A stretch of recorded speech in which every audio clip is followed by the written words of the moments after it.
Hi, I'm Bill O'Reilly. Thanks for watching us tonight. The presidential press conference. That is the subject of this evening's Talking Points memo.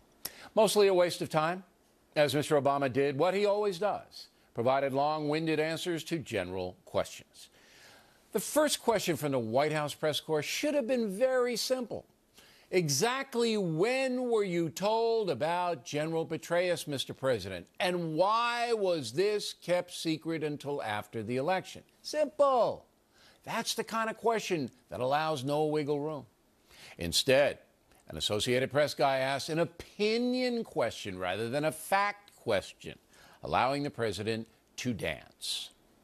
Do you think that you, as commander-in-chief, and the American people should have been told that the CIA chief was under investigation before the election? Obviously, there's an ongoing investigation.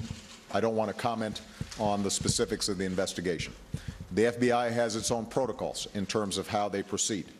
I'm going to let Director Mueller and others examine those protocols and make some statements to the public generally.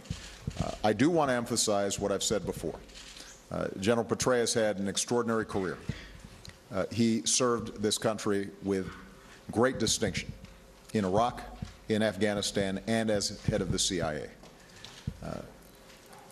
By his own assessment, he did not meet the standards that he felt were necessary as the director of CIA with respect to this personal matter that he is now dealing with his family and with his wife. And it's on that basis that he tendered his resignation, and it's on that basis that I accepted it. Now, I ran that long just to give you a flavor of what we had to sit through. When did you know about Petraeus, Mr. President? That doesn't impede on any investigation. It doesn't harm anybody. All it is you telling the folks what happened. To you. When did you know? With that answer, we learn nothing. Zero.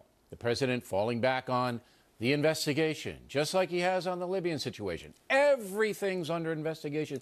He can't possibly comment.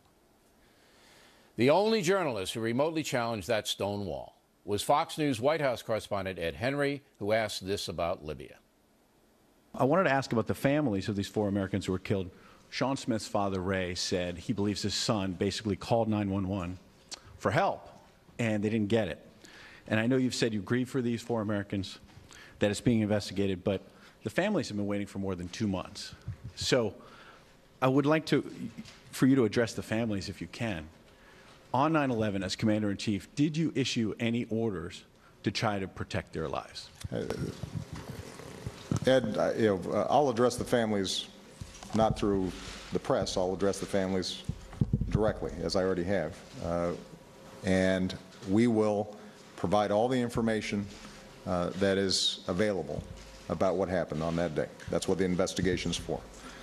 But as I said repeatedly, if people don't think that we did everything we can to make sure that we saved the lives of folks who I sent there and who were carrying out missions on behalf of the United States, then you don't know how our Defense Department thinks, or our State Department thinks, or our CIA thinks. Their number one priority is obviously to protect American lives. But American lives were obviously not protected. And after more than 2 months, we still don't know why. The only thing, and I mean the only thing, the president would clarify was this. I can tell you that immediately upon finding out that our folks were in danger, that my orders to my national security team were do whatever we need to do to make sure they're safe. And that's the same order that I would give any time that I see Americans are in danger, whether they're civilian or military, because that's our number one priority. But that doesn't ring true. If the president gave orders the American ambassador and the other Americans should be helped, why weren't those orders obeyed? Remember, no help arrived. So who exactly is responsible here? President won't say, because it's all under investigation. And believe me, that investigation will be a long and winding road, to quote Paul McCartney. The rest of the press conference is business as usual, allowing the president to roam at will. Telemundo asked him about immigration reform and the Latino vote. Mr. Obama answered that he appreciated all the Latinos voting for him, 71%. And he's confident he can get immigration reform done just like he was 4 years ago. New York Times asked the president about global warming. He said he's going to do everything he can to cool down this planet because our kids and grandkids deserve it or something. CBS News asked him if he would confer with Mitt Romney over some issues. The president said he might if he could find the time. Now, if I'm the governor, I'm not changing any plans, waiting for that call. In short, this was a very relaxed press conference because happy days are indeed here again. Christy Parson. Hey. Thank you, Mr. President, and congratulations, by the way.